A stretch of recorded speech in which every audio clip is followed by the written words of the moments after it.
Baik, bismillahirrahmanirrahim. Assalamualaikum warahmatullahi wabarakatuh. Waalaikumsalam warahmatullahi wabarakatuh. Selamat siang Bapak Ibu.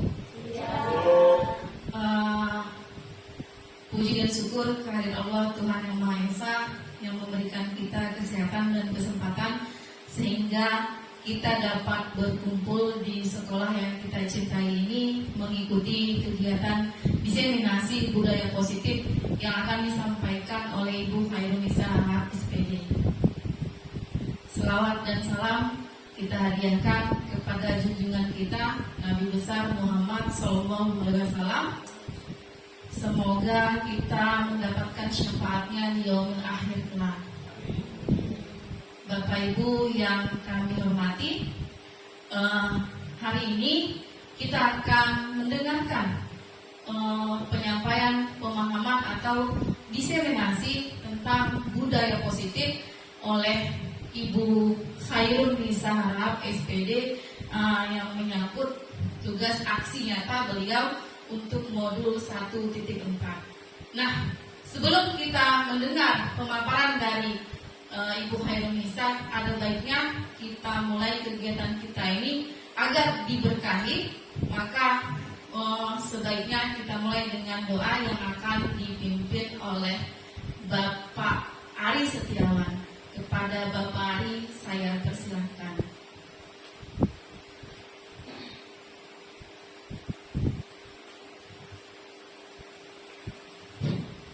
Assalamualaikum warahmatullahi wabarakatuh. Selamat sore Bapak Ibu guru hebat.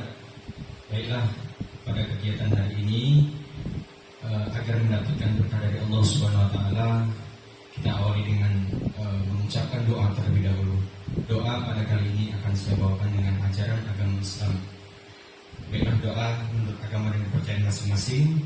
A'udzubillahi minasyaitonirrajim. Bismillahirrahmanirrahim. Alhamdulillahi rabbil alamin, nahmaduhu wa nasta'inuhu wa nastaghfiruhu wa na'udzu billahi min syururi anfusina wa min sayyiati a'malina, may yahdihillahu fala mudilla lahu wa may yudlil fala hadiya lahu. Allahumma shalli wa sallim wa barik ala sayyidina Muhammad wa ala ali sayyidina Muhammad. Allahumma ighfir lana junubana wa junuba wa liwalidayna warhamhuma kama rabbayana shaghira. Wizadna wa lizadatina wa limasalikhina wa asatiyazatina wa liman khadrana wa liman khabana wa lijamil muslimina wal muslimat wal mu'minina wal mu'minat bi rahmatika ya arhamar rahimin. Allahumma anjil rahmatan wasihatan wa nikmatan wa taufiq wal hidayah wal iman wa taqwa alaina khususan ya Allah, khususan ala jama'atil hadirin bi rahmatika ya arhamar rahimin. Allahumma hazzazan amarhuma wa tafarruqa min ba'di tafarruqan ma'suma bifadlika subhana rabbika rabbil izzati amma yasifun wassalamun alal mursalin walhamdulillahi rabbil alamin.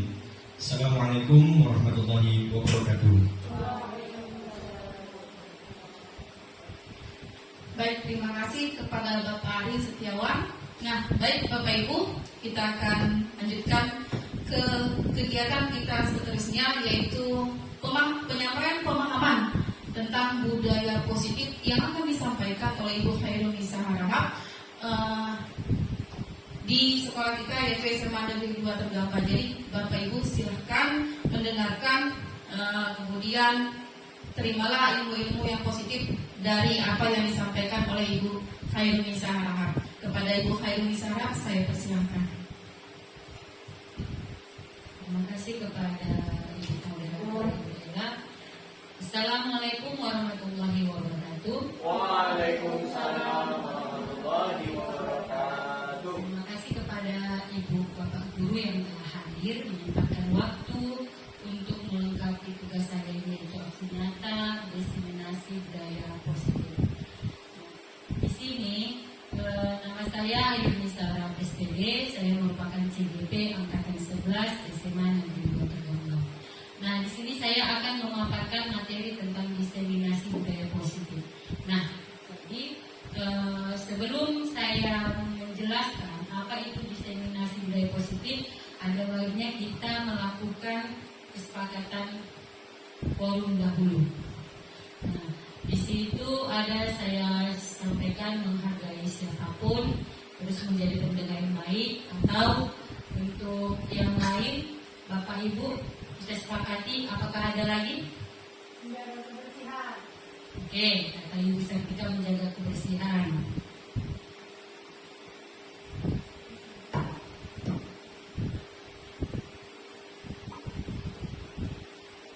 Menjaga kebersihan ruangan.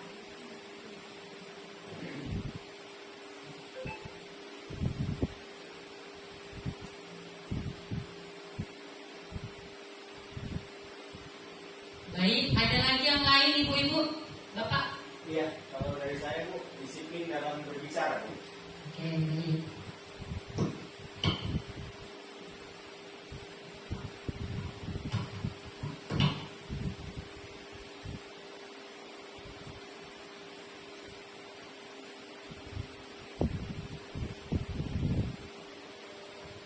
Oke, ada lagi yang mau ditambahin? Nah, konsentrasi dalam kegiatan sehingga mendapatkan ilmu yang didapat. Konsentrasi. Konsentrasi dalam mengikuti kegiatan.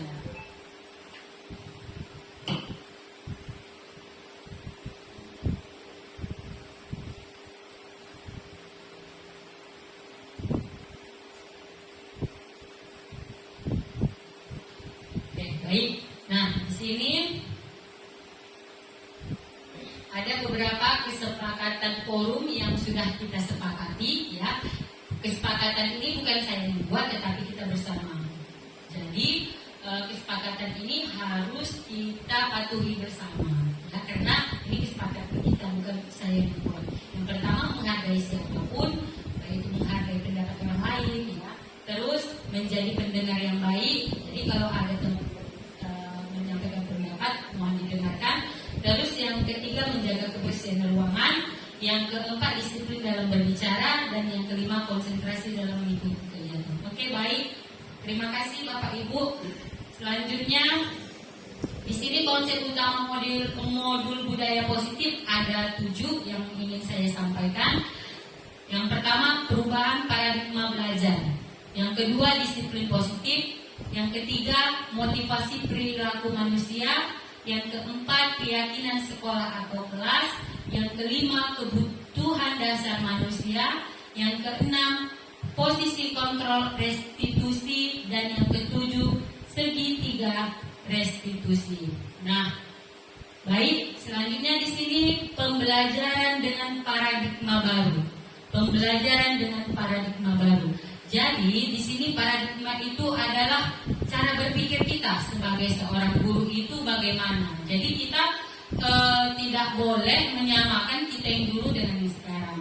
Nah, di sini saya sudah mempelajari modul 1.1 yaitu filosofi KHG, ya. Di situ katanya bahwasanya guru itu sebagai menuntun siswa, ya, sesuai dengan kodrat zaman dan kodrat alam.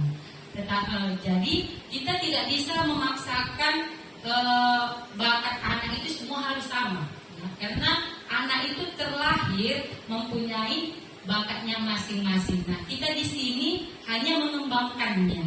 Nah, seperti katanya ada kertas putih itu kadang bukan kosong sebenarnya. Nah, kalau kita selama ini menyimpulkan bahwasanya bayi itu, anak itu terlahir seperti kertas putih, tidak. Tetapi sebenarnya anak itu terlahir seperti kertas yang dia sudah bergaris-garis, tetapi garis itu masih samar. Nah, jadi kita yang menerangkannya. Menerangkan itu sesuai dengan didikan kita, sesuai dengan cara pemikiran kita bagaimana membuat karakter anak itu. Kalau mau kita terangkan mau jadi yang lebih buruk, ya lebih terang yang buruknya, kan gitu. Tetapi kalau mau kita buat anak itu karakternya lebih baik, ya kita terangkanlah karakter yang lebih baik itu. Oke, Bapak Ibu. Selanjutnya di sini pembelajaran dengan paradigma baru. Di sini katanya pembelajaran dengan paradigma baru dirancang berdasarkan prinsip pembelajaran yang terdiferensiasi sehingga setiap siswa belajar sesuai dengan kebutuhan dari tahap perkembangannya untuk mewujudkan profil Pancasila. Nah, inilah yang saya bilang tadi, paradigma baru itu adalah kita harus membuat siswa itu belajar sesuai dengan kebutuhannya. Bukan kita yang membuatnya. Ya. Jadi kita sesuaikan apa kebutuhan anak itu, apa kebutuhan siswa itu. Jadi harus kita sesuaikan dengan kebutuhannya, bukan kebutuhan kita. Terus segala sesuatunya yang mau kita buat itu adalah harus sesuai dengan profil pelajar Pancasila, ya. Terus selanjutnya disiplin positif. Nah, di sini ada kata disiplin. Nah, Bapak Ibu, kalau udah saya bilang disiplin positif, apa yang pertama kali Bapak Ibu pikirkan? Yuk, Ibu Sartika. Ya, kalau berbicara tentang disiplin, berarti kalau saya pemikiran saya mungkin tentang aturan, begitu Bu. Terima kasih. Oke, berarti pemikiran Bu Sartika disiplin itu aturan. Berarti ada aturan itu yang satu orang ke sebelah pihak yang membuat aturan itu. Bukan beda dari kesepakatan yang kita buat. Kalau kesepakatan itu ada kesepakatan antara misalnya guru dengan murid. Kalau peraturan itu iya guru yang membuat peraturan tanpa diketahui oleh murid. Ya, berarti peraturan itu sesuai dengan keinginan guru, bukan sesuai dengan kebutuhan murid. Oke, ada lagi satu lagi Pak Ari. Apa itu disiplin positif Pak Ari? Terima kasih Bu Heronisa. Kalau menurut saya Bu, disiplin positif ini seperti keyakinan. Disiplin itu artinya ketaatan. Nah, ketaatan bagi seseorang yang menjalankan antara satu dengan yang lainnya. Nah, jadi kalau menurut saya disiplin positif ini satu keyakinan dari segala macam bentuk pihak, baik si pelaku ataupun orang lain yang di dalam satu konteks ruang lingkup kelompok. Terima kasih Bu. Oke, terima kasih Pak Ari. Nah, di sini disiplin positif itu merupakan suatu cara penerapan disiplin yang mengajarkan anak bertanggung jawab dan menumbuhkan kesadaran diri berdasarkan nilai-nilai kebajikan. Jadi disiplin itu bukan dari kitanya, tetapi dari anak muridnya, dari intrinsiknya, ya, dari pribadinya, individunya. Jadi bukan dari ekstrinsiknya, kan gitu. Jadi dari dalam dirinya. Dari dalam dirinya. Terus berdasarkan nilai-nilai kebajikan. Nah, apa itu nilai-nilai kebajikan? Kayak agak lain kan dengannya nilai-nilai kebajikan. Ayo. Menurut saya nilai-nilai kebajikan itu bisa dari seperti sopan santun. Ya, betul yang dibilang Ibu Nurbaiti, yaitu nilai-nilai kebajikan itu contohnya adalah sopan santun. Selanjutnya ada lagi? Oh, Ibu Nopi. Nilai-nilai kebajikan itu bisa juga seperti saling menghargai, kemudian bertanggung jawab. Baik, mantap ya. Tepuk tangan untuk ibu-ibu semuanya. Ya. Nah, iya, betul yang bilang Ibu Nopi tadi. Nilai-nilai kebajikan itu contohnya adalah tanggung jawab, ya, saling menghormati. Jadi kalau dia tanggung jawab itu kepada dirinya, ya, terus menghormati itu kepada orang lain. Dia menghormati orang lain. Oke. Terus selanjutnya, nah, jadi disiplin positif itu harus sesuai dengan 6 karakter dalam profil Pancasila, yaitu kembali lagi beriman, bertakwa kepada Tuhan Yang Maha Esa, mandiri, berkebinekaan global, bergotong royong, kreatif, dan bernalar kritis. Terus, disiplin positif itu lebih ke arah disiplin diri yang dapat mengontrol diri dalam melakukan segala tindakan. Karena segala sesuatunya, apa yang kita lakukan itu bukan orang lain yang tahu. Ya kita sendiri, kebutuhan kita pun kita sendiri yang tahu. Jadi bagaimana membuat disiplin positif itu ya harus diri sendiri. Dan mengontrolnya adalah diri kita sendiri, bukan orang lain.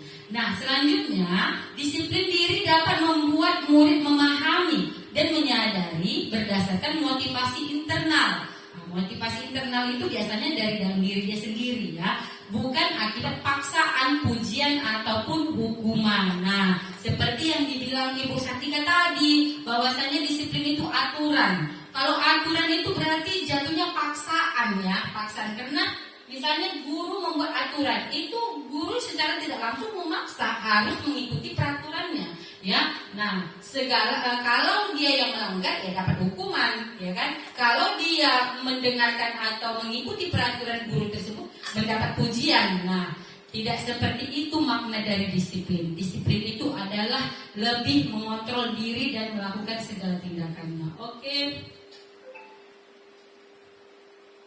Selanjutnya, motivasi perilaku manusia. Oke, motivasi. Sebenarnya ya Bapak Ibu, saya sejauh ini umur saya sudah menjalani 32. Yang saya inginkan adalah bukan saya harus kaya, saya harus cantik. Karena saya udah pernah merasakan menjadi yang cantik kan, gitu kan. Nah, karena ada masanya saya itu cantik. Nah, tetapi kalau sekarang ya udah berkurang lah kecantikan itu karena udah berpindah ke anak saya. Nah, jadi yang saya butuhkan pada saat sekarang adalah motivasi. Ya, yang saya butuhkan mungkin kalau kayak anak-anak kita SMA ini mungkin belum ke situ, mungkin pemikiran orang itu motivasi itu bukan kebutuhan sama mereka. Nah, tapi kalau saya untuk saat ini saya adalah motivasi saya. Bisa motivasi intrinsik, bisa ekstrinsik, bisa dari keluarga saya, suami saya, bisa dari orang tua saya, ya kan, dan dari diri saya pertama dulu. Nah, jadi motivasi perilaku manusia itu menurut misalnya Bapak Ibu, misalnya saya contohkan lah ya, tadi Bapak Ibu datang kemari ke sekolah terlambat atau enggak? Ayo Bu Sartika. Alhamdulillah tidak terlambat. Alhamdulillah. Ibu Nurbaiti? Sama seperti Ibu Sartika, saya juga tidak terlambat pagi ini. Alhamdulillah ya. Nah, kenapa orang bapak ibu atau ibu-ibu tidak terlambat datang ke sekolah? Apa memotivasi orang ibu? Kenapa terlambat lagi? Kenapa kan gitu? Kenapa harus datang tepat waktu? Ya, kenapa saya tidak datang terlambat? Karena saya merasa ada tanggung jawab yang saya harus penuhi di dalam lingkungan sekolah ini. Bahwa rasa tanggung jawab itu menjadi alasan kenapa saya tidak datang terlambat. Oke, selanjutnya Ibu Nurbaiti tadi kenapa nggak terlambat? Ya, mungkin sama seperti Ibu Sartika ya, kita sebagai seorang guru ini juga mempunyai tanggung jawab kepada siswa, harus datang tepat waktu, dan sebagai guru kita memberikan arahan harus seperti yang sampaikan tadi, ada namanya disiplin positif yang memang datang dari diri kita sendiri. Dan sebagai guru kita harus juga mencontohkan kepada anak murid kita bagaimana cara bertanggung jawab sebagai guru dan bertanggung jawab sebagai seorang siswa. Oke, baik. Ya, betul. Yang disampaikan oleh Ibu Sartika dan Ibu Nurbaiti itu motivasi makanya tadi tidak terlambat itu ya misalnya melakukan tanggung jawab, memenuhi tanggung jawab, dan agar sebagai contoh, karena kita ini kan guru ya, jadi nanti murid tidak gurunya aja terlambat, masa kita tidak kan gitu. Jadi sebagai contoh. Oke. Motivasi perilaku manusia, yaitu motivasi merupakan dorongan yang timbul pada diri seseorang secara sadar atau tidak sadar untuk melakukan suatu tindakan dengan tujuan tertentu. Nah, yang pertama misalnya di sini katanya menghindari ketidaknyamanan dan dihukum murid melakukan disiplin diri karena ia takut dihukum. Ini merupakan motivasi ekstrinsik. Misalnya ya, misal ada yang terlambat ya, dia itu datang tidak terlambat karena dia takut dihukum. Misalnya mengutip sampah, berarti bukan dari dirinya ya kan, karena takut dihukum. Terus mendapatkan imbalan atau penghargaan dari orang lain. Murid mendapatkan imbalan, ini merupakan motivasi ekstrinsik. Misalnya ya, dia tidak pernah terlambat, jadi mungkin dikasih reward ya kan. Jadi itu mendapatkan imbalan, berarti kan bukan dari dalam dirinya, dia hanya biar bisa dikasih pujian misalnya ya kan, atau reward segala sesuatunya. Oke, terus yang ketiga menghargai nilai-nilai kebajikan diri sendiri. Murid melakukan disiplin diri karena sadar akan nilai kebajikan dirinya ini memiliki motivasi intrinsik. Nah, seperti yang Ibu contohkan tadi ya, Ibu Sartika dan Ibu Nurbaiti tadi, itu merupakan nilai-nilai kebajikan yang ada di dalam dirinya sendiri ya, yaitu motivasi intrinsik, bukan biar mendapat pujian, tetapi dilakukannya secara sadar.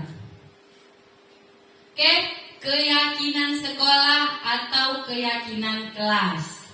Nah, di sini keyakinan sekolah atau kelas. Saya bertanya dulu kepada Bapak Ibu. Bapak Ibu sudah ada nggak menerapkan keyakinan kelas ini di dalam kelasnya masing-masing? Ada. Terima kasih Bu Erlisa. Berdasarkan penyampaian yang sudah Ibu jelaskan di awal diskusi kita, bahwasanya kita harus menuntun anak sesuai dengan kodrat alam dan kodrat zamannya. Nah, sekarang ini kodrat alam dan kodrat zaman kita sudah beda. Pendidikan di masa lalu dengan pendidikan di masa yang sekarang ini, trik dan cara penerapannya itu berbeda. Nah, jadi kalau di zaman dahulu atau zaman dulu itu keyakinan sekolah itu dikatakan seperti peraturan sekolah. Nah, jadi peraturan sekolah itu ada di tata tertib sekolah.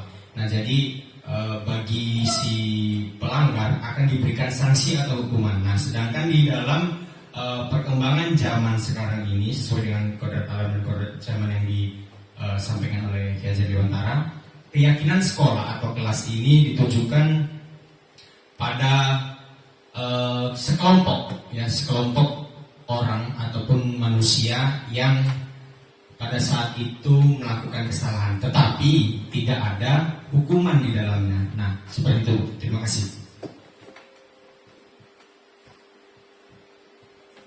Oke, baik. Berarti Pak Ari sudah membuat kesepakatan atau keyakinan kelas di dalam kelasnya sendiri.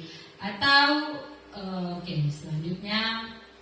Nah, keyakinan sekolah atau kelas. Keyakinan sekolah atau kelas berupa pernyataan-pernyataan universal yang mudah diingat dan dipahami dan harus diterapkan di lingkungan sekolah. Nah, seperti digambar, saya sudah menerapkan di kelas saya ya, dan itu merupakan di papan tulis itu merupakan kesepakatan yang telah dibuat masing-masing siswa ya. Terus baru kami kesepakati apa-apa aja yang harus dibuat pernyataan-pernyataannya. Terus di sini keyakinan sekolah. Yang pertama itu keyakinan sekolah ya, yaitu disiplin, religius, peduli lingkungan, dan toleransi. Kalau disiplin itu datang tepat waktu di sekolah, mengerjakan tugas tepat waktu, mengikuti kegiatan upacara, memakai seragam sesuai dengan jadwal, menggunakan kata-kata yang sopan ya. Dengan kita sadari lah ya, anak-anak sekarang mungkin sudah terlalu biasa ucapannya di luar lingkungan sekolah, jadi terkadang terbawa ya. Jadi kita sebagai guru atau sebagai orang dewasa jangan cuek kepada anak-anak kita ini. Ada nanti kita orang tua atau guru udah biarkan aja gitu. Jadi anak itu terbiasa dengan mengucapkan kata-kata yang tidak sepantasnya. Oke, religius, mengucapkan salam ketika masuk atau keluar kelas. Terus membaca juz amma di awal pembelajaran atau berdoa ya sebelum memulai pembelajaran. Peduli lingkungan, melakukan piket kebersihan sesuai dengan jadwal. Nah, kalau yang ini saya yakini di sekolah kita sudah berjalan dengan baik. Mengikuti kegiatan kebersihan sekolah, membuang sampah pada tempatnya, menjaga kelas tetap bersih dan nyaman. Selanjutnya toleransi, yaitu menghormati guru dan siswa. Berteman dengan semua siswa, membantu teman jika mengalami kesulitan, bekerja kelompok dengan sehat. Nah, itu dia keyakinan sekolah. Selanjutnya di situ ada kesepakatan kelas. Kesepakatan kelas bisa aja yang lainnya. Pokoknya kalau kesepakatan kelas itu harus dibuat dengan kalimat-kalimat positif. Pertama contoh di situ masuk kelas tepat waktu, mendengarkan penjelasan guru, menjaga kelas tetap bersih dan rapi. Yang keempat, bicara yang sopan dan baik. Yang kelima, saling membantu. Yang keempat, mengingatkan teman. Yang keenam, mengingatkan teman jika melakukan kesalahan.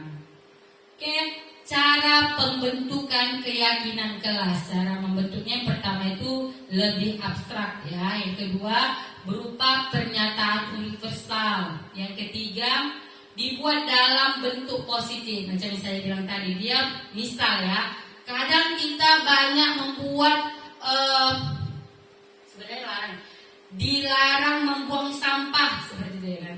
Nah, tidak, kalau dia kesepakatan kelas ini kita buat dia dengan kata-kata yang positif. Buanglah sampah pada tempatnya. Nah, menjaga kebersihan lingkungan. Nah, seperti itu. Jadi dia bahasanya lebih positif. Nah, seperti itu ya. Bukan dia kayak paksaan ya kalimat itu. Kalau aku buang kenapa rupanya kan gitu. Kalau misalnya dilarang buang sampah gitu kan. Kok aku buang kenapa rupanya kan gitu, anak-anak kan tahu lah anak-anak kita ya. Nah, jadi yang keempat, sedikit saja agar mudah diingat. Jadi nggak pala sampai 100 ya. Nah, 10 aja udah banyak itu. Yang penting dilakukan dan dilaksanakan dengan baik dan benar. Yang kelima, sesuai dengan kondisi kelas agar mudah diterapkan. Nah ini dia ya, yang kelima ini. Jangan kita samakan, misalnya kelas 11 dengan 10-2 ya. Karena individunya berbeda-beda. Misalnya gurunya malas ya kan, udah anak ini aja tulis lagi gitu. Tidak ya, karakteristik setiap satu lokal itu berbeda-beda. Ya seperti kita bilang tadi ya kan, 11 IPS 2 ya, seperti anak-anak kita tadi kan, 11 IPS 2 itu berbeda dengan 11 IPA 1. Jauh kali bedanya ya. Jadi kita harus membentuk kesepakatan kelas itu harus sesuai dengan karakteristik masing-masing kelas dan anak-anak kita. Terus yang keenam, semua warga kelas harus dilibatkan. Iya ya, jangan pula pilih-pilih. Yang ini baris ini aja, yang ini nggak usah. Kau nggak usah dapat tahu itu apa yang mau kau tulis. Enggak, jangan ya. Semua orang diberikan kebebasan untuk memberikan pendapat. Nah, disinilah sebenarnya kita melatih ya, melatih anak itu biar memberikan pendapatnya. Itu pun bisanya berpikir kan gitu. Cuman tidak dilatih ya, jadi nggak berpikir dia jadinya. Oke. Nah, ini selanjutnya kebutuhan dasar manusia. Nah, sebenarnya Bapak Ibu harus kita sadari materi-materi di dalam modul-modul CGP ini sangat-sangat bagus gitu ya untuk membentuk. Tujuannya satu, karakter. Sebenarnya bukan hanya untuk karakter siswa, karena di sini kita sebagai guru ya kan CGP guru. Jadi tujuannya adalah siswa kan gitu. Jadi kalau kita ini kebutuhan dasar ya kita sendiri aja kan manusia, individu itu sangat-sangat bagus materinya untuk kita pelajari. Nah, kebutuhan dasar manusia. Pernyataannya, ketika seorang murid melakukan suatu perbuatan yang bertentangan dengan nilai-nilai kebajikan atau melanggar peraturan, hal itu sebenarnya dikarenakan mereka gagal memenuhi kebutuhan dasar mereka. Jadi ada perlawanan, ya kan? Karena tidak terpenuhi kebutuhan mereka. Apa aja itu kebutuhannya? Ini ada berapa ini? Ada 5 ya. Yang pertama, kesenangan, kebebasan, kasih sayang dan rasa diterima, penguasaan, bertahan hidup. Contoh kesenangan. Ini saya contohkan sama anak saya sendiri lah ya. Anak saya kebutuhan 2. Alhamdulillah lengkap, laki-laki dan perempuan. 2 anak saya, tapi macam 10 kan gitu.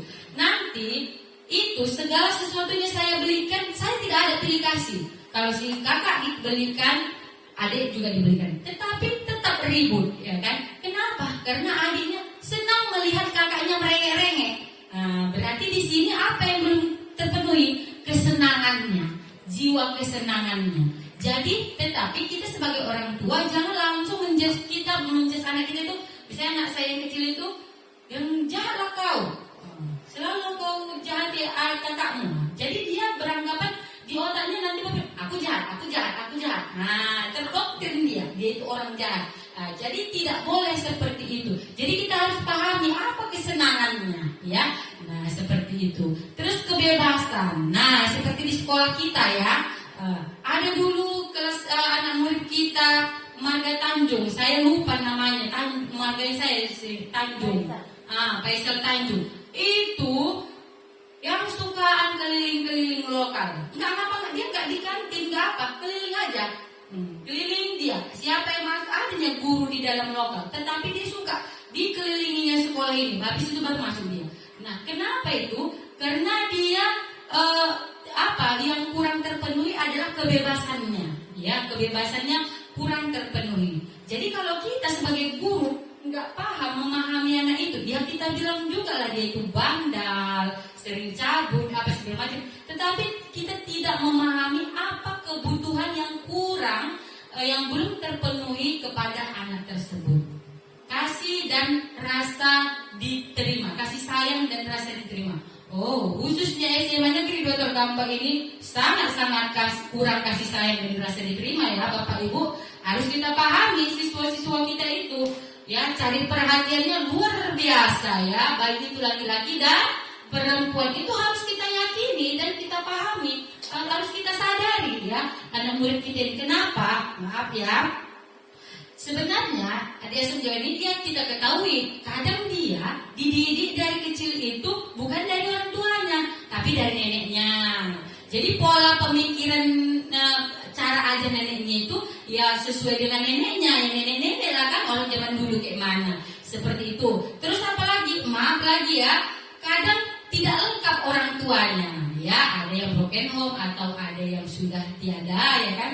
Ada tinggal mamanya aja, ada tinggal. Jadi tidak lengkap ya, tidak lengkap dalam satu keluarga itu.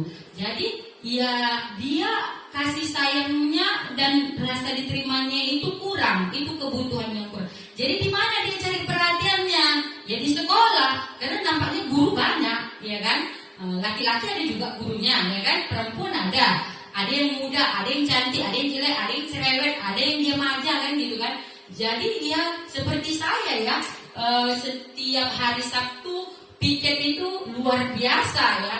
Nah, belum lagi yang terlambat, belum lagi anak-anak yang kurang perhatian ya. Jadi jangan kita judge langsung mereka itu tidak baik. Jadi apa yang harus kita lakukan? Komunikasi dan kita pahami apa kebutuhan yang belum terpenuhi terhadap anak tersebut.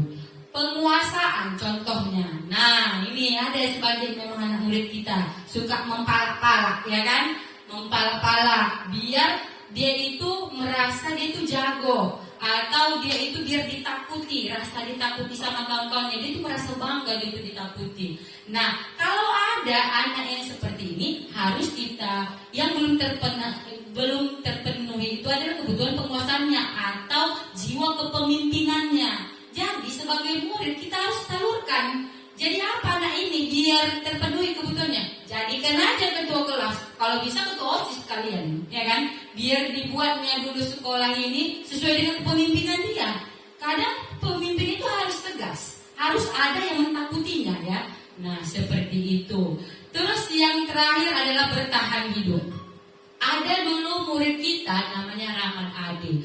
Itu selalu kalau saya masuk les pertama, dia itu datang terlambat. Nah, kalau kita tidak mengetahui apa kebutuhannya yang kurang, pasti kita langsung marah. Kenapa kau terlambat? Apa segala macam? Langsung dihukum. Berdiri di depan dan di bawah bendera. Langsung seperti itulah kita ya. Tetapi ternyata dia itu setiap paginya kalau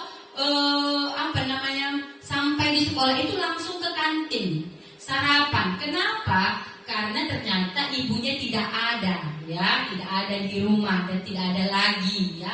Jadi tidak ada yang memasakkannya pada saat dia sarapan. Jadi dia di mana sarapannya? Ya di kantin. Nah, seperti itu. Jadi kita harus mengetahui kebutuhan-kebutuhan dasar manusia atau kebutuhan dasar siswa kita itu bagaimana. Jangan kita judge langsung anak kita itu seperti apa sebelum kita ketahui sebenarnya apa kebutuhan yang belum bisa terpenuhi. Oke?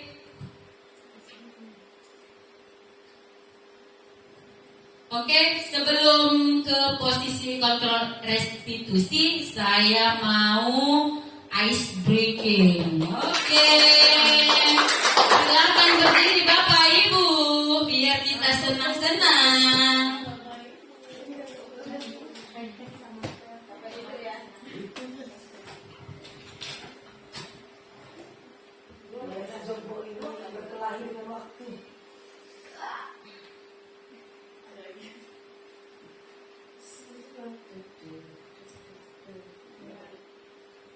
Ayo, yang bisa dilemaskan kian. Ayo, sebelum dimulai. Dilemas. Oke, sudah? 1, 2, 3. Tangan ke atas, menggapai bintang. Tangan ke samping, burung yang terbang. Tangan ke depan, ikan berenang. Duduk yang rapi, siap berdoa. Putar-putar, tangan diputar. Gulung-gulung, tangan digulung. Bulan melihat, dipandang bundar. Kanan, kiri, atas, bawah, siap berdoa. Satu jari kanan, satu jari kiri. Gabung menjadi dua jembatan panjang. Dua jari kanan, dua jari kiri. Gabung menjadi 4, buat kamera cekrek. 3 jari kanan, 3 jari kiri. Gabung menjadi 6, buat menara dinding. 4 jari kanan, 4 jari kiri. Gabung menjadi 8, buat telinga licin. 5 jari kanan, 5 jari kiri. Gabung menjadi 10, siap berdoa.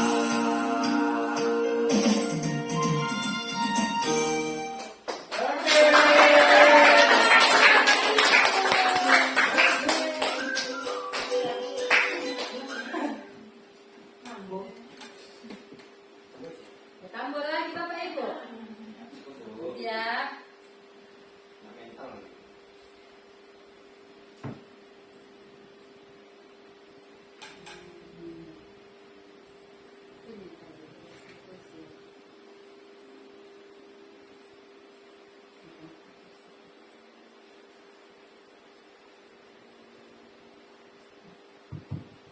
Oke, baik. Selanjutnya posisi kontrol restitusi ya. Nah, di sini ada 5 posisi kontrol restitusi. Yang pertama, guru sebagai penghukum. Yang kedua, guru sebagai pembuat merasa bersalah. Yang ketiga, guru sebagai teman. Yang keempat, guru sebagai pemantau. Yang kelima, guru sebagai manajer. Nah, di sini saya akan bertanya dulu kepada Bapak Ibu, karena kan semuanya di sini kita guru ya kan? Nah, tidak ada di sini tidak guru, semuanya kita guru.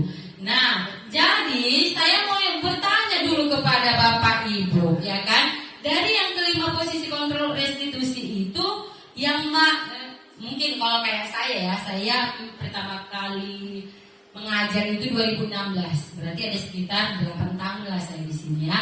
Nah, jadi mungkin Bapak Ibu ada yang sama-sama saya, ada yang bahkan lebih dari saya tahunnya ya. Nah, selama jadi guru, apa yang sering atau sebagai apa Bapak Ibu yang sering lakukan? Oke, Bu Inun. Baik, terima kasih kesempatannya Bu Nisa. Mungkin seperti yang Bu Nisa bilang ya, Bu Nisa ini sudah mengajar dari 2016.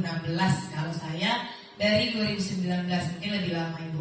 Cuman menurut observasi saya selama ini ya, posisi kontrol saya sebagai guru lebih cenderung kepada pemantau.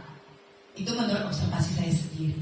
Terima kasih Bu. Contohnya Bu, Misalkan nih, saya di awal mungkin sudah membuat perjanjian di kelas sama murid-murid ini. Jadi kalau misalkan murid ini misalkan melanggar aturan nih, saya akan pantau gitu. Saya akan terus-terusan untuk mengecek kembali peraturan yang sudah kami buat gitu.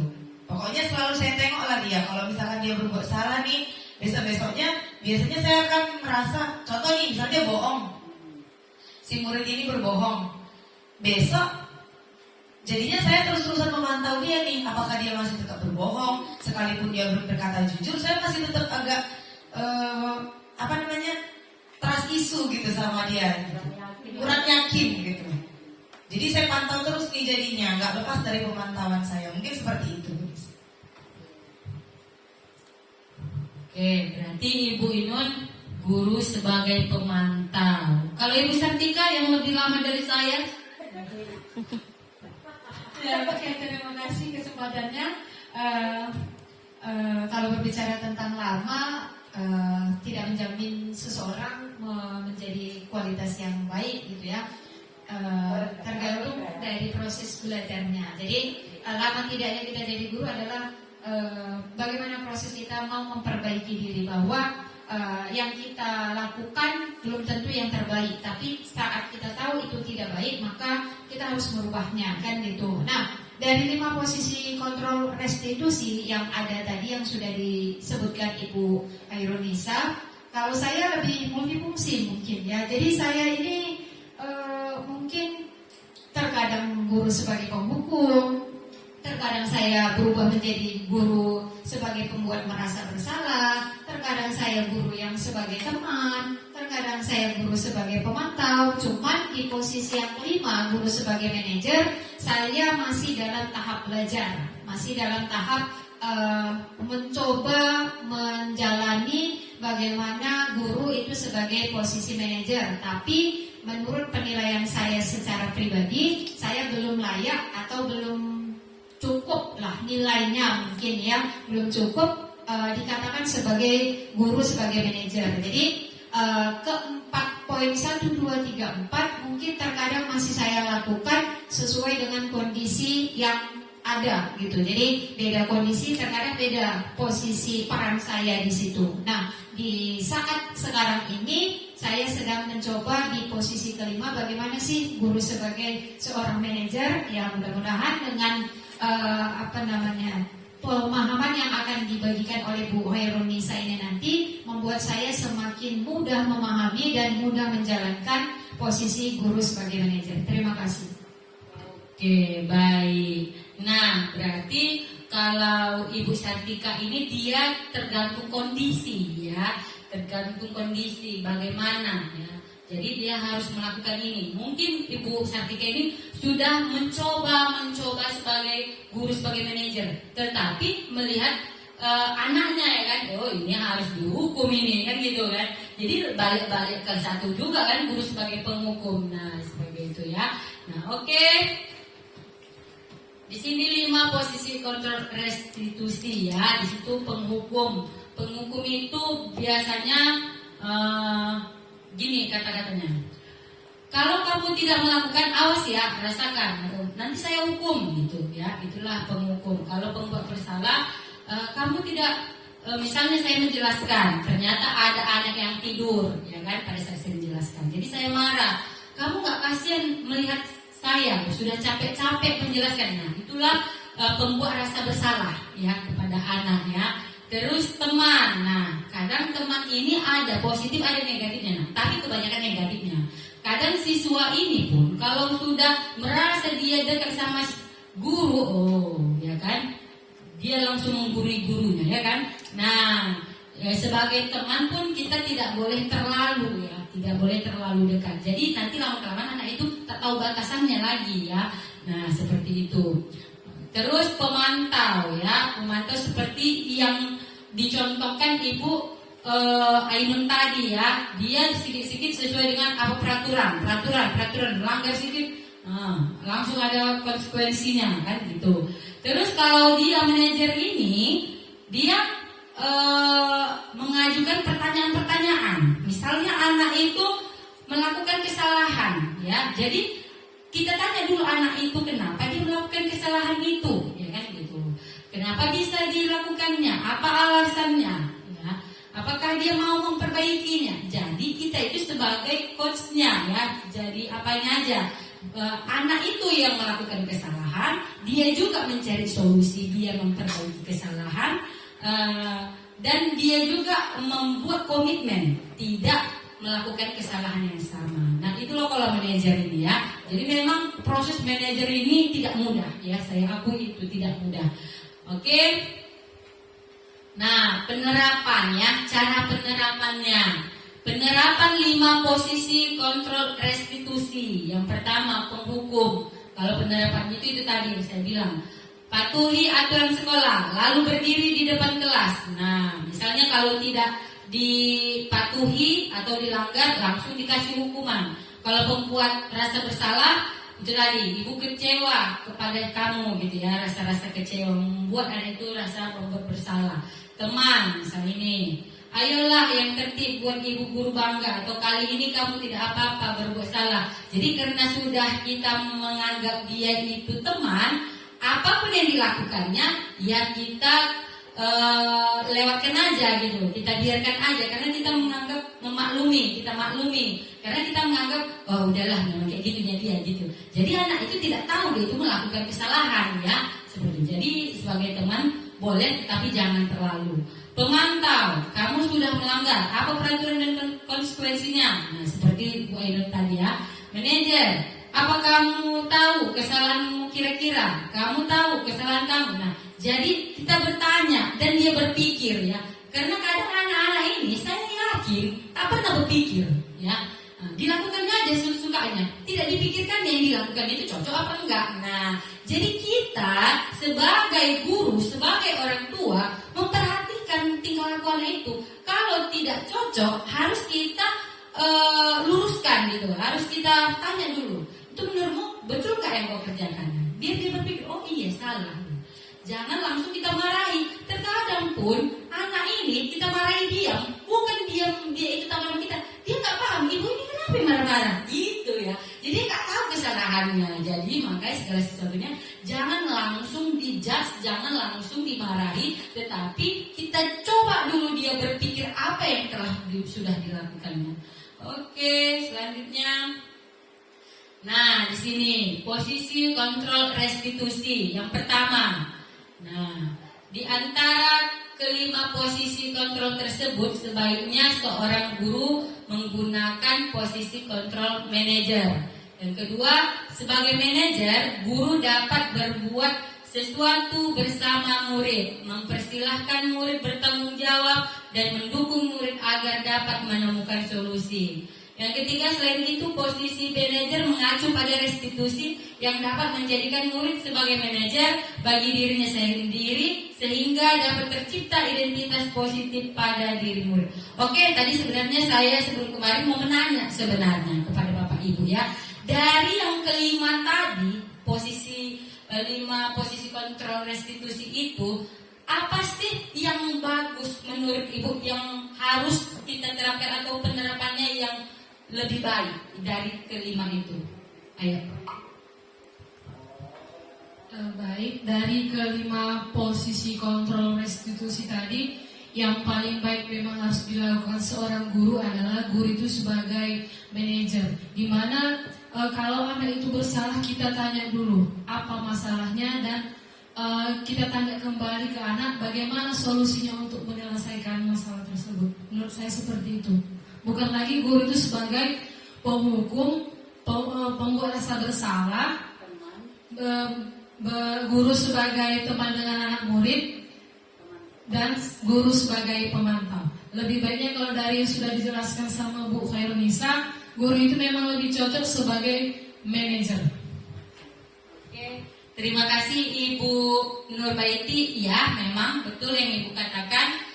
posisi kontrol restitusi yang paling bagus itu adalah manajer. Tetapi itu tadi tergantung dengan kondisi dan karakter murid yang kita hadapi. Terus itu tadi yang ketiga ini yang saya bilang tadi ya. Jadi selain itu posisi manajer mengacu pada restitusi yang dapat menjadikan murid sebagai manajer bagi dirinya sendiri sehingga dapat tercipta identitas positif pada diri murid tersebut. Jadi terbentuklah karakter ya. Kalau guru dapat mengaplikasikan atau menerapkan manajer ini, guru sebagai manajer, maka terciptalah ya karakter siswa sesuai dengan profil pelajar Pancasila ya. Itu dia. Selanjutnya segitiga restitusi.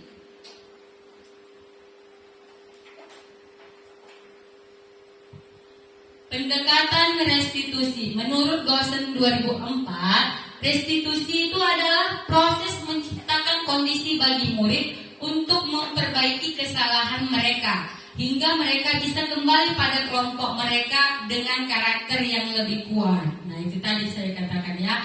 Jadi sebenarnya restitusi ini untuk mengelompokkan siswa itu menjadi karakter yang lebih baik. Oke, ciri-ciri pendekatan restitusi. Yang pertama, bukan menebus kesalahan namun belajar dari kesalahan ya. Jadi bukan dia kalau itu dia salah langsung apa yang harus dilakukannya, tidak, tetapi dia menyadari dulu atau belajar dulu dari kesalahannya biar dia sadar tidak mengulanginya kembali. Terus memperbaiki hubungan. Yang ketiga, tawaran bukan paksaan. Jadi sebenarnya restitusi ini tawaran. Kita sebagai guru itu memberikan tawaran-tawaran yang bisa dilakukannya apa tidak, bukan paksaan ya. Kalau aturan, kalau peraturan ya atau hukuman itu merupakan paksaan.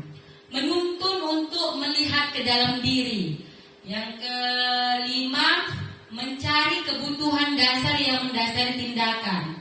Yang keenam, fokus pada karakter bukan tindakan. Jadi yang kita fokus itu adalah karakter siswa tersebut. Terus apa yang terakhir, menguatkan dan fokus pada solusinya. Segala sesuatunya kalau ada masalah itu bukan kita mencari siapa yang bersalah, siapa pelakunya, tetapi bagaimana solusi itu biar dapat terjadi ya, biar selesai masalahnya. Nah, di sini tahapan dalam segitiga restitusi. Yang pertama ada menstabilkan identitas, yang kedua validasi tindakan yang salah, yang ketiga menanyakan keyakinan. Nah, menstabilkan identitas dilakukan berdasarkan prinsip bahwa membuat kesalahan adalah bagian dari proses pembelajaran yang nantinya akan menggeser identitas gagal ke arah identitas sukses. Jadi kita harus menstabilkan identitas dulu ya. Siapa, apa yang dilakukannya, dengan siapa dia melakukannya. Nah, itu harus kita stabilkan dulu identitasnya. Apa yang dibuatnya? Contoh, berbuat salah itu hal yang manusiawi. Nah, jadi kalau ada murid melakukan kesalahan, baik itu kesalahan kecil maupun besar, jangan kita judge dia itu kenapa kau lakukan. Jangan seperti itu. Tetapi langsung kita tarik dulu dari diri kita. Ya, kita sebagai manusia pasti pernah melakukan kesalahan. Nah, seperti itu ya. Jangan kita judge anak ya. Terus tidak ada manusia yang sempurna. Nah, iya memang tidak ada manusia yang sempurna. Terus ketika pasti bisa menyelesaikan permasalahan ini. Nah, jadi kita yakinkan anak tersebut pada saat dia melakukan kesalahan, biar dia bisa mendengarkan apa yang kita bicarakan itu. Kita bilang kita pasti bisa menyelesaikan masalah ini. Nah, terus Bapak Ibu tidak tertarik untuk mencari tahu siapa yang benar. Tadi saya bilang ya, siapa yang salah. Bapak Ibu lebih tertarik untuk menyelesaikan masalah ya. Jadi kita tidak berpihak, kita hanya penengahnya, bukan hanya nimbrung kan gitu.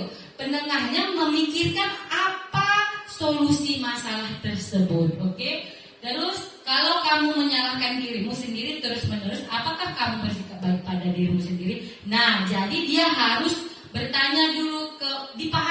dulu dirinya sendiri ya. Oke. Selanjutnya validasi tindakan yang salah. Validasi tindakan yang salah dilakukan berdasarkan prinsip bahwa setiap perilaku berupaya memenuhi suatu kebutuhan tertentu, sehingga guru atau orang tua akan menggeser dari pemikiran stimulus respon menjadi proaktif, serta akan lebih mengenali dan mengakui kebutuhan murid atau anak. Nah, jadi harus ada validasinya. Contoh, kamu pasti punya alasan mengapa melakukannya. Jadi itu tadi saya bilang, kita harus mengajak anak itu berpikir. Yang dilakukannya itu apa alasannya? Kenapa itu dilakukannya? Nah, biar dia paham. Terus apa yang penting bagi kamu? Nah, jadi dia dilakukannya itu apa rupanya pentingnya kan gitu. Kalau nggak penting, kenapa dilakukannya? Nah, seperti itu. Kamu boleh tetap berusaha menjaga sikap itu, tapi tambahkan sikap yang lain yang baru. Maukah kamu belajar cara lain untuk mendapat yang kamu butuhkan tanpa harus memukul? Misalnya, dia ini orangnya emosian, langsung main fisik kan gitu kan. Kenapa langsung main fisik kan gitu? Gak bisa kita berbicara dengan yang baik. Nah, kan gitu. Jadi harus ada validasi tindakan yang salah. Menanyakan keyakinan. Menanyakan keyakinan dilakukan dengan memberi pertanyaan-pertanyaan bermakna kepada murid atau anak untuk memunculkan motivasi secara intrinsik sehingga mampu mengaitkan keyakinannya dengan tindakan yang salah. Misalnya, apa nilai yang kita percaya di sekolah kita? Nah, misalnya dilakukannya misal ya, dia bergaduh sama kawannya di lokal sampai tumbuh-tumbuhan. Jadi harus kita tadi kan udah belajar tentang kesepakatan kelas. Di setiap kelas itu pasti ada kesepakatan kelas. Jadi nilai-nilai apa yang telah disepakati? Jadi kan di setiap kelas itu pasti ada mensepakati menyayangi sesama teman misalnya. Jadi kan itu sudah disepakati. Nah, kenapa bisa dilanggarnya kan seperti itu? Terus kelas yang ideal itu seperti apa sih? Kamu ingin jadi seperti apa? Nah, itulah tadi menanyakan keyakinan. Nah, di sini ada, oke, sebelum kemarin saya akan menunjukkan video tentang segitiga restitusi. Silakan diamati dan dipahami ya Bapak Ibu.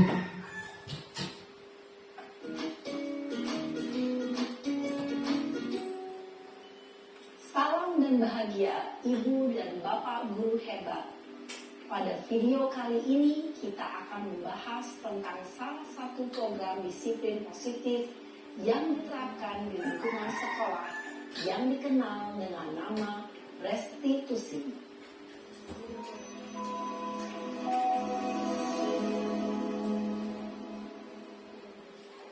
Restitusi dikembangkan oleh pakar pendidikan Diane Gosson, berlandaskan pada teori kontrol Dr. William Glasser. Segitiga restitusi adalah suatu proses dialog yang dijalankan oleh guru atau orang tua agar dapat menghasilkan murid yang mandiri dan bertanggung jawab. Pada saat guru di posisi manajer, aspek yang dikembangkan pada murid adalah motivasi intrinsik, sehingga penanaman nilai-nilai kebajikan dapat tumbuh dan berkembang menjadi suatu kebiasaan positif yang akhirnya membentuk karakter murid.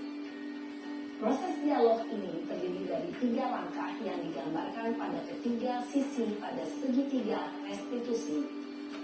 Sisi pertama adalah menstabilkan identitas.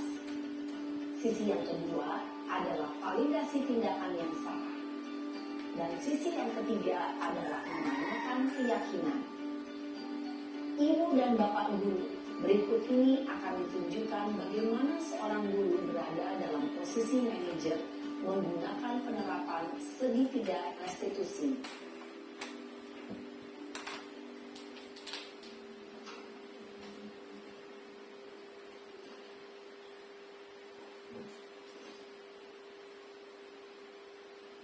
Pinter. Ya Pak. Sudah lama nggak ketemu Sarah. Kenapa hari ini ada di sini? Kesel Pak, kesel banget. Masa aku dikatain tukang fitnah Pak? Ya aku marah lah. Aku balik ngatain Eka di depan kelas. Kesel banget. Oh begitu. Ya pasti kamu marah dan kesal. Bapak juga akan marah apabila ada yang menuduh Bapak seperti itu. Kemudian pada saat itu kamu mau melakukan apa? Ya saya langsung ngatain Eka lah Pak. Kesel banget. Saya bentak-bentak dia depan teman-teman lain. Oh begitu. Pasti kamu melakukan seperti itu karena suatu alasan tertentu kan? Iyalah, masa saya diam saja Pak? Ya saya bela diri lah. Masa saya dituduh tukang fitnah? Ya wajar lah.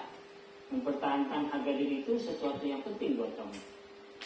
Untung kamu tidak bertindak lebih gegabah lagi. Hanya membentak-bentak. Iya Pak. Untung saya masih bersabar dan hanya membentak saja. Sudah gemes padahal. Saya pasti bela diri lah. Ya pasti ya. Tapi kamu memilih untuk tetap bertahan dan bersabar. Kamu memilih untuk tidak berbuat lebih parah lagi bukan? Iya. Nah, sekarang coba kita lihat lagi tindakan kamu yang bentak-bentak Eka di kelas. Tindakan kamu itu kira-kira sesuai dengan keyakinan kelas atau prinsip kamu tidak? Enggak lah Pak. Capek Pak jadi pemarah. Jadi keyakinan atau prinsip mana yang kurang sesuai dengan keinginan kamu? Ya, saya sebenarnya sangat menghargai orang lain. Mungkin saat itu saya menjadi emosi, jadi tidak menunjukkan sikap itu. Kamu meyakini tidak? Menghargai orang lain itu penting buat kamu. Yakinlah Pak. Iya, setuju. Kita harus saling menghargai. Namun, ada juga keyakinan yang kita sepakati yang perlu kita jalankan apabila kita sedang marah, bukan? Ya saya bisa lebih proaktif, mulai dengan diri sendiri. Saya bisa jadi lebih bersabar, mengambil waktu jeda untuk berpikir mau apa selanjutnya. Kira-kira kamu bersedia memperbaiki masalah ini tidak? Bersedia Pak. Kalau kamu memperbaiki masalah ini, kamu akan menjadi orang seperti apa? Saya akan menjadi orang yang bertanggung jawab kali ya Pak. Dan senantiasa proaktif. Iya, menurut kamu bagaimana rasanya menjadi orang seperti itu? Ya nyaman lah, bangga bisa bersabar dan menahan diri. Baiklah kalau begitu. Yuk kita pikirkan bagaimana memperbaiki masalah ini.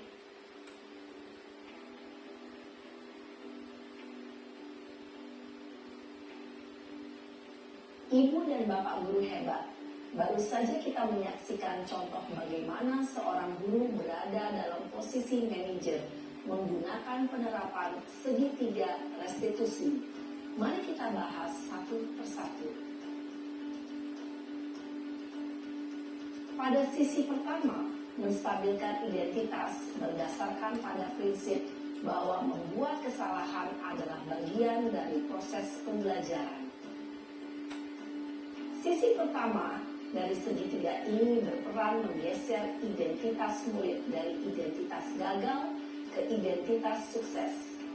Murid yang sedang bertingkah laku yang tidak pantas atau menarik diri saat itu sedang mengalami identitas gagal. Bila kita mengkritiknya, maka posisinya tidak akan berubah. Kita bisa mengajukan pernyataan-pernyataan ini. 1. Membuat kesalahan sesuatu yang wajar. 2. Manusia tidak ada yang sempurna. 3. Kita bisa memperbaiki masalah ini. 4. Saya tidak menanyakan kesalahannya. Saya lebih fokus bagaimana memperbaiki masalah ini. 5. Apakah saat ini kamu tengah menjadi orang yang baik untuk dirimu sendiri? Pada sisi kedua, validasi tindakan yang salah berlandaskan pada prinsip bahwa setiap perilaku berupaya memenuhi suatu kebutuhan tertentu. Guru yang telah memahami teori kontrol akan bergeser dari pemikiran stimulus respon menjadi proaktif dan mencoba untuk mengenali tujuan dari perilaku murid, mengenali dan mengakui kebutuhan murid ini dapat memperbaiki hubungan dengan murid tersebut. Pernyataan atau pertanyaan bisa disampaikan dengan nada suara tidak menghakimi atau memojokkan, sehingga dapat mengembalikan murid pada posisi positif. 1. Kamu bisa saja bertindak lebih gegabah lagi dari ini. 2. Kamu bukan melakukannya tanpa suatu alasan tertentu. 3. Kamu melakukannya karena mempertahankan sesuatu yang penting bagimu. 4. Mungkin kamu bisa mempelajari suatu perilaku baru yang lebih efektif. Bersediakah kamu mempelajarinya? Selanjutnya, kita akan simak sisi terakhir, yaitu menanyakan keyakinan. Teori kontrol menyatakan bahwa pada dasarnya kita termotivasi secara intrinsik. Pada saat perilaku yang salah telah divalidasi dan identitas sukses telah stabil, maka murid telah siap mengaitkan keyakinan-keyakinannya dengan tindakannya yang salah, dan pemikirannya telah bergeser ingin menjadi orang yang dituju. Pertanyaan-pertanyaan ini dapat mengaitkan keyakinan-keyakinan yang dianut murid. 1. Sebagai keluarga atau kelas, apa yang kita yakini? 2. Nilai-nilai apa yang telah kita sepakati? 3. Seperti apa gambaran sebuah kelas yang ideal bagi kamu? 4. Kamu ingin menjadi orang seperti apa?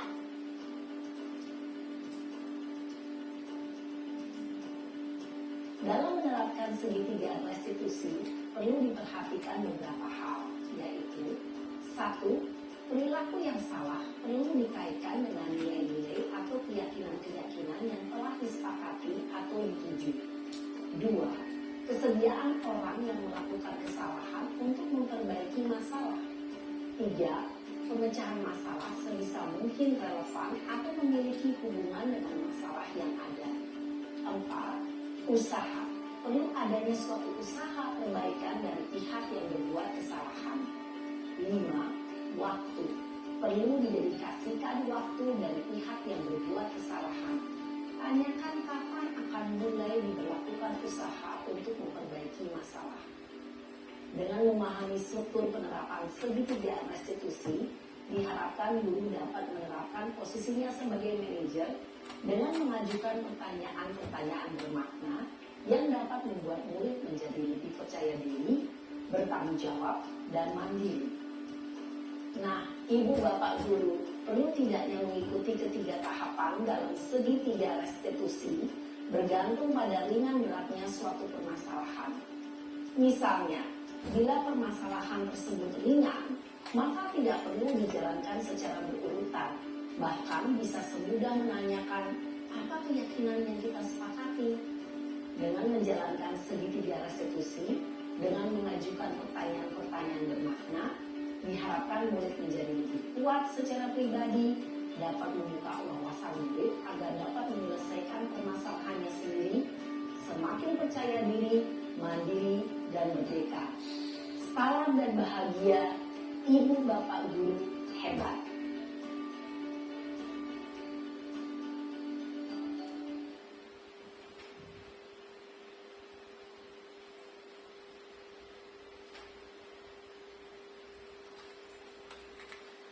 Oke. Baiklah, dari video segitiga restitusi tadi itu kita melihat ada kasus bahwasanya di situ gurunya sebagai manajer. Nah, dengan tadi disimpulkannya bahwasanya dengan penerapan segitiga restitusi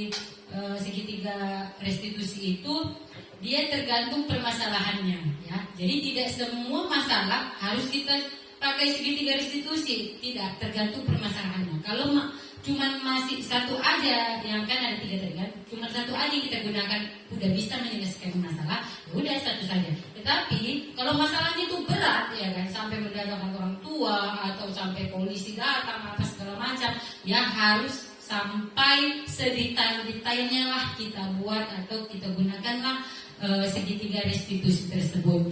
Nah, di sini maka berakhirlah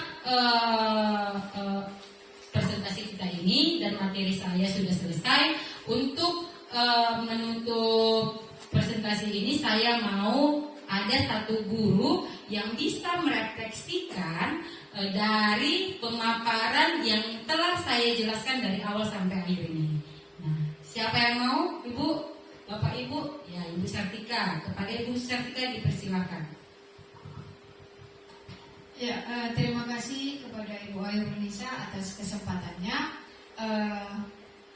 Di sini saya akan mencoba memberikan umpan balik terhadap kegiatan pemaparan ya materi tentang disiplin positif yang sudah kita sama-sama dengarkan tadi. Jadi dari pemaparan yang sudah Ibu berikan tadi, saya merasa senang ikut dalam kegiatan diseminasi budaya positif ini ya. Saya merasa senang punya kesempatan atau diberi kesempatan ikut sebagai peserta di kegiatan diseminasi budaya positif ini. Perasaan senang saya itu berangkat dari karena saya mendapatkan pemahaman kembali atau saya merasa mendapat penguatan materi kembali mengenai materi budaya positif ini. Mungkin selama ini saya sudah tahu nih tentang budaya positif, cuman beriringnya waktu mungkin ada beberapa bagian yang terlupa, ada beberapa bagian yang mulai hilang dalam pemikiran saya gitu. Jadi ikut dalam kegiatan diseminasi budaya positif pada CGP Angkatan 11 ini membuat saya merasa senang. Dari kegiatan ini saya kembali mengingat bahwa di dalam menciptakan budaya positif atau membentuk karakter siswa itu pada dasarnya kita mulai dari kelas kita masing-masing ya. Jadi dari kelas kita itu kita ajak siswa itu untuk membuat kesepakatan atau keyakinan kelas. Nah, kesepakatan kelas ini tadi haruslah berkaitan atau berdasarkan dengan nilai-nilai kebajikan yang ada di lingkungan kita. Nah, dari nilai-nilai kebajikan ini tadi itu akan dapat membentuk karakter siswa kita. Jadi setelah itu sebagai guru kita juga harus memahami nih kebutuhan-kebutuhan dasar manusia yang dimiliki oleh siswa kita, apakah sudah terpenuhi atau belum. Nah, dari kebutuhan dasar itu, jika kita temukan permasalahan saat tidak terpenuhinya kebutuhan dasar itu, maka kita bisa menggunakan segitiga restitusi untuk menyelesaikan permasalahan-permasalahan. Nah, tadi sudah dikatakan Bu Airunisa bahwa di dalam segitiga restitusi bisa dilakukan secara detail, tergantung berat masalahnya. Jadi kalau masalahnya masih masalah yang ringan-ringan, maka bisa kita lakukan dengan menggunakan satu atau dua bagian dari segitiga restitusi. Tapi kalau memang masalahnya berat, maka kita bisa melakukan semua bagian atau tahapan dari segitiga restitusi. Jadi itu umpan balik yang saya rasakan ya di dalam mengikuti kegiatan diseminasi dari budaya positif yang saat ini sedang kita lakukan. Terima kasih. Oke, tepuk tangan untuk Ibu Sartika. Wah, luar biasa ya. Alhamdulillah. Berarti saya menganggap presentasi saya ini tidak sia-sia. Bu Sartika begitu memahami apa yang sudah saya jelaskan. Dan saya berharap bukan kepada Ibu Sartika aja, tetapi kepada Bapak Ibu yang guru hadir hari ini mampu memahami materi apa yang saya sampaikan dan dapat mengaplikasikan atau menerapkannya kepada anak didik kita nantinya. Ingat Bapak Ibu, cuma satu tujuan kita agar kita bisa membentuk karakter siswa kita itu menjadi lebih baik. Oke, nah sekian dan terima kasih. Saya mengucapkan banyak ribuan terima kasih kepada Bapak Ibu guru yang telah hadir hari ini karena sudah menyempatkan waktunya untuk hadir dan mengikuti presentasi saya hari ini. Kepada Bapak Ibu guru saya ucapkan terima kasih. Saya akhiri dengan Assalamualaikum warahmatullahi wabarakatuh. Waalaikumsalam warahmatullahi wabarakatuh. Baik, terima kasih Bu Hairunisa. Bapak Ibu tepuk tangannya untuk Ibu Hairunisa. Iya, Bapak Ibu, semoga ilmu yang didapat hari ini bisa bisa bermanfaat bagi kita semua. Kami ucapkan sekali lagi terima kasih kepada Ibu Khairunisa yang telah memberikan pemahaman materi tentang modul 1.4 yaitu budaya positif, dan semoga Bapak Ibu juga dapat menerapkannya di kelas atau di sekolah kita yang kita cintai ini. Baik Bapak Ibu, demikianlah kegiatan kita hari ini, diseminasi budaya positif yang telah disampaikan oleh Ibu Khairunisa Rahab.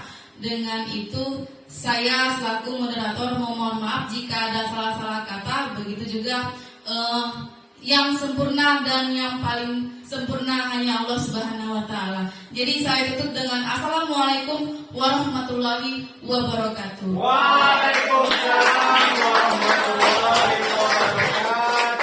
Selamat sore Bapak Ibu.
Assalamualaikum warahmatullahi wabarakatuh. Saya Simen Calvin dari kelas 11 IPA 1. Respon saya terhadap kesepakatan kelas yang telah dibuat oleh Ibu Nisa adalah saya lebih menghormati teman sekelas saya, karena antara lain kesepakatan yang telah saya setujui yaitu menghormati teman sekelas. Dengan kesepakatan tersebut saya lebih menghargai dan tidak membeda-bedakan dalam berteman di sekelas. Terima kasih. Assalamualaikum warahmatullahi wabarakatuh. Perkenalkan, nama saya Nurmanjita dari kelas 11 IPA 1. Di sini saya akan memberikan respon saya terhadap kesepakatan kelas yang dibuat oleh Ibu Nisa dan disepakati oleh kelas kami. Karena adanya kesepakatan kelas itu, saya dapat lebih disiplin, lebih menghargai teman-teman, dan tidak ribut di saat proses pembelajaran. Kesepakatan yang saya buat dan disepakati oleh teman-teman saya yaitu tidak ribut di saat proses pembelajaran.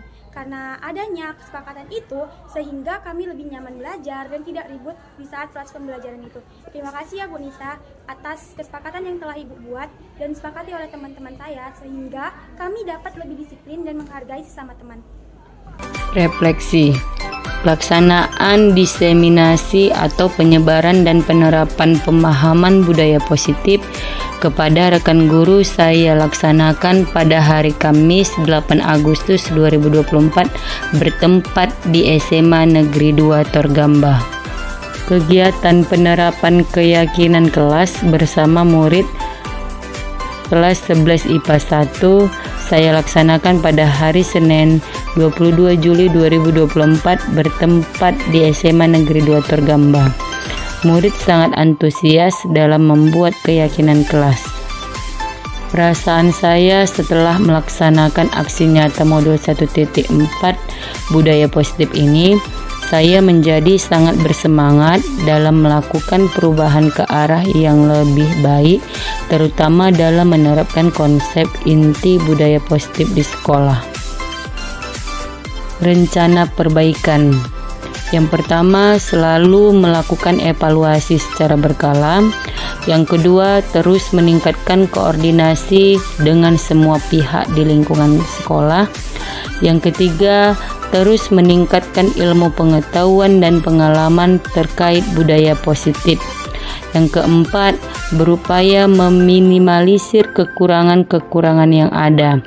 Yang kelima, selalu menganalisis kebermanfaatan hasil diseminasi tersebut terhadap murid dan lingkungan belajar.